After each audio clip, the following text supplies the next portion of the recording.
Hello YouTube, I'm David with the David West channel. Today I want to show you how to make a set of pot supports for your hobo stove.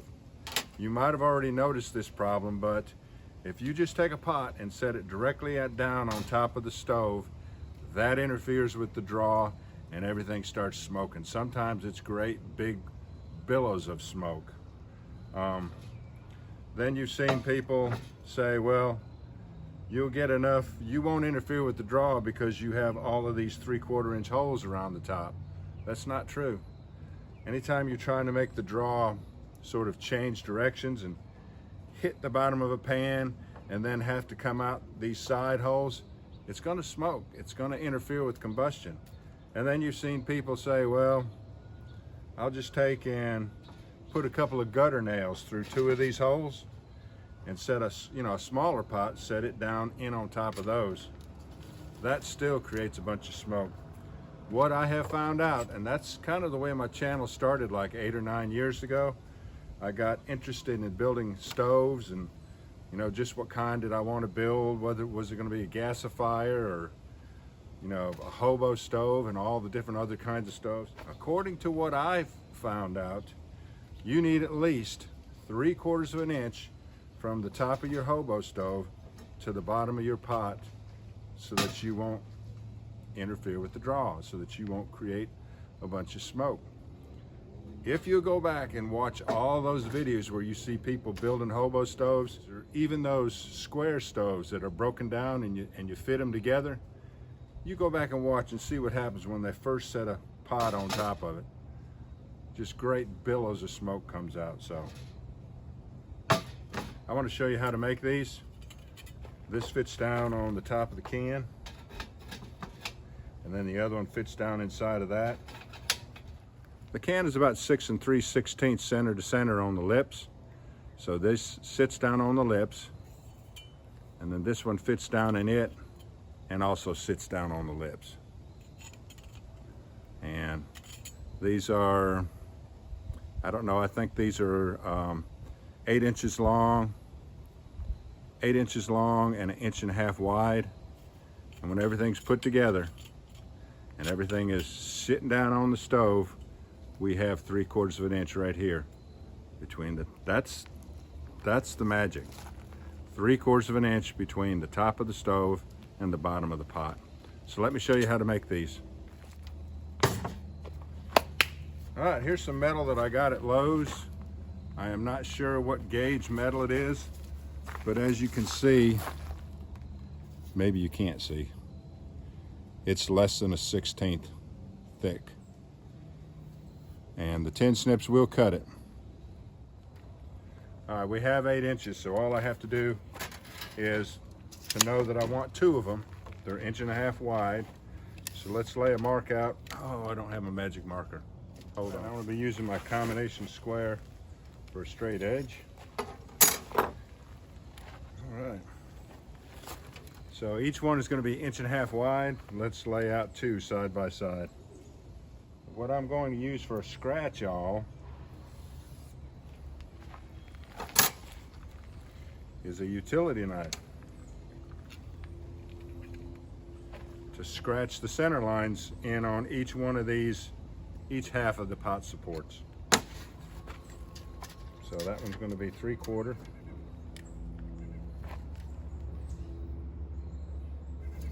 And this one's going to be 2 1/4.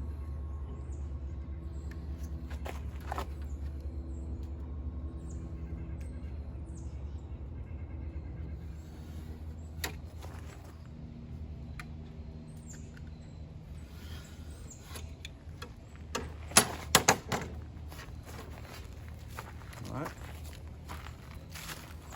And if the light is hitting it just right, you should be able to see our 2 pot supports and the center line in the middle of them. All right, let's go ahead and find out exactly what the center to center measurement is on this stove.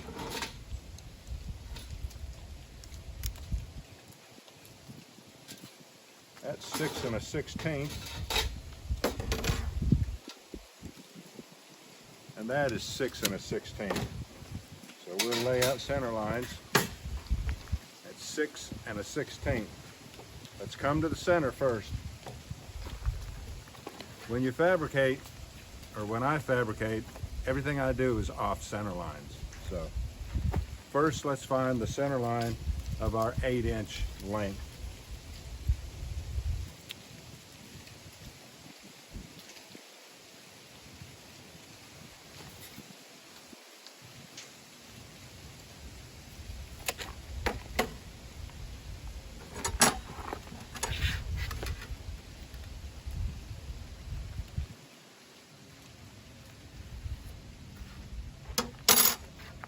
Then we'll go 3 1/32 to the center line of another one.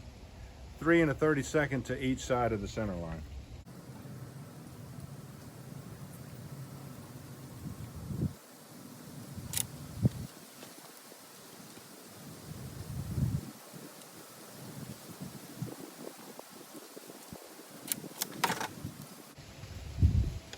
And let's put that line in with a magic marker.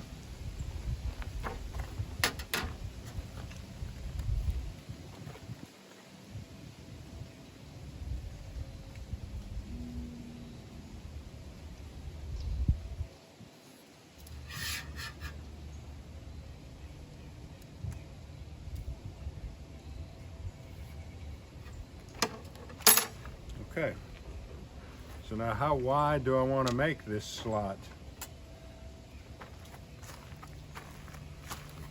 Right now we have laid out this center line, and this is center line. How wide do we want to make these? That's bigger than an 1/8 inch. So I think we'll lay these slots out to be 3/16 of an inch, because that stove is going to heat up. It's going to expand and contract, and sometimes it's going to be a little bit oval shaped. So you need all that play. It doesn't have to fit real tight. So let's go for 3/16. But I need to come to each side of that line 3/32, end up with 3/16 over the center line of those slots.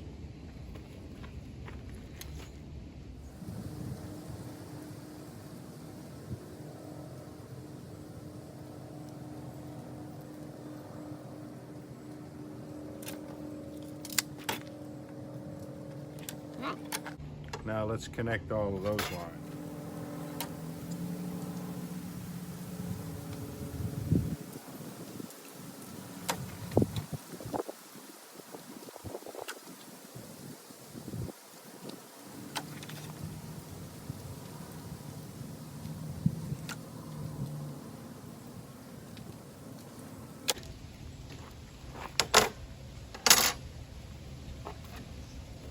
All right. Let's go ahead and cut it loose so it won't be so confusing for you to watch me build it. I remember the last time I laid this out, I showed this on the how to turn a paint can into a hobo stove, and I do remember there being so many fine details. It's really hard to show this. You're gonna have to bend this in order to cut it out, but you can straighten it back out.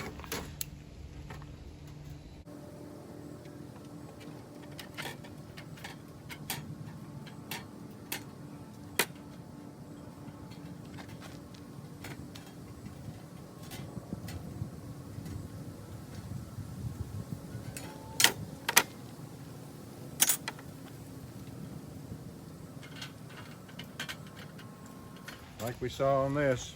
Now, let's go ahead and lay this one out first. From the center line, slots going up. And these are 3/16 inch holes that I'll drill touching that center line, and then cut the rest of it out.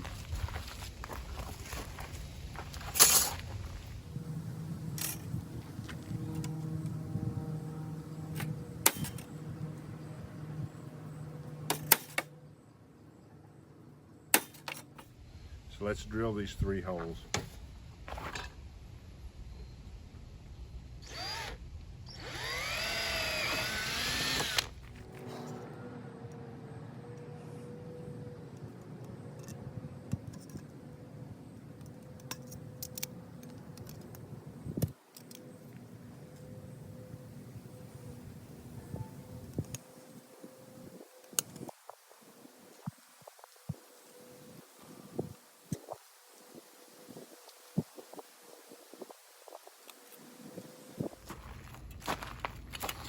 All right, now we'll cut these little corners off.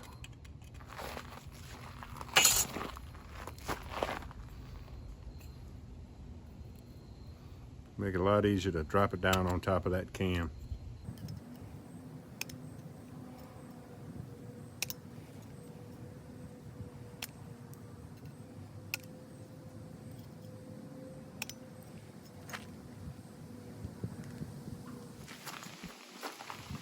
The center slot has to go opposite of the two end slots. So let's go ahead and center punch those.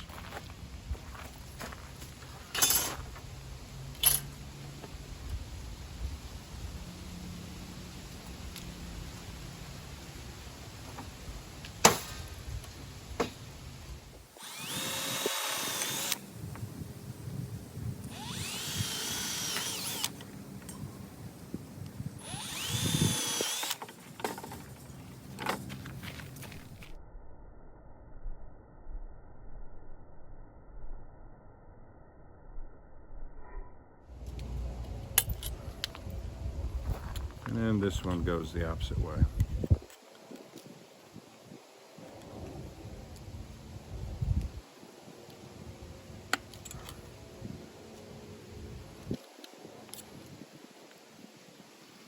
Cut those corners off. I'm not sure what kind of an angle this is for you. This might be a terrible angle to be watching this, but I have to have it in enough light to where I can see what I'm working on too.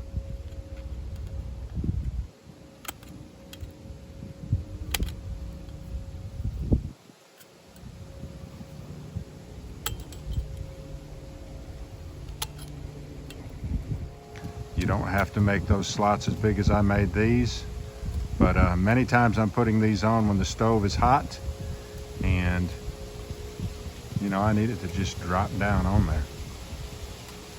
Let's see how they work.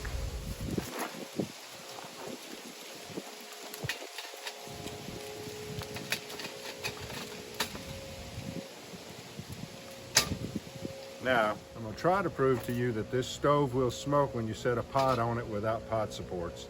And then when you're using pot supports, that it will not smoke. So let's go ahead and start a fire. All right, I got a piece of tulip poplar here.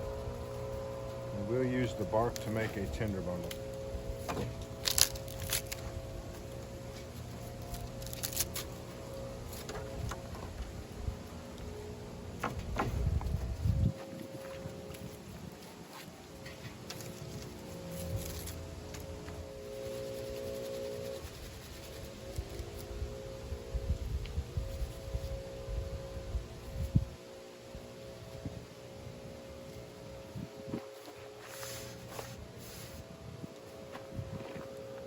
All right, let's try that.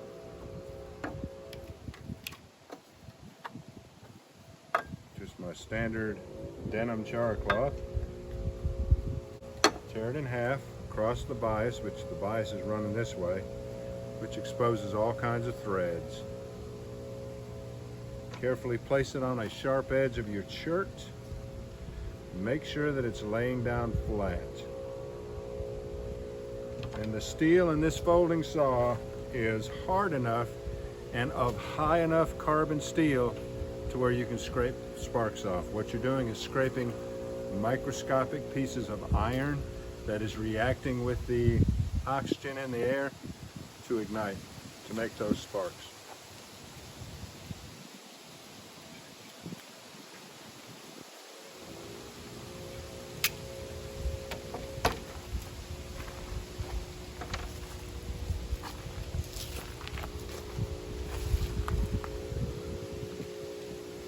Don't even have to blow on that one, do it.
we'll let that burn down a little bit and we'll go ahead and do our experiment.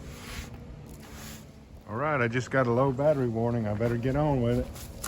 All right, this is the stove without pot supports. Immediately you see smoke. Hopefully you can see it.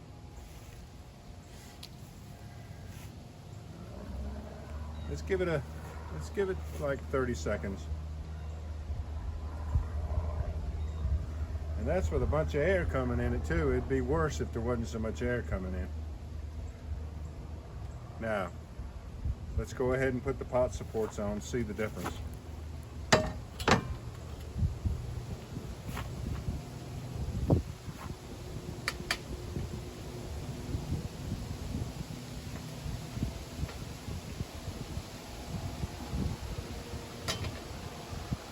Now let's see how much it smokes. And I'm not sure how much we're getting on video, but let me just put it this way. If you have a hobo stove and every time you set a pot on top of it, it smokes with great clouds of smoke everywhere, just make some of these pot supports. It doesn't have to be 1.5 inches. It can be smaller. You just, whatever you come up with for a pot support, you need to make sure that the bottom of your pot is 3/4 inch off the top of your hobo stove. All right, y'all. I appreciate you joining me on this one. We'll catch you on the next one.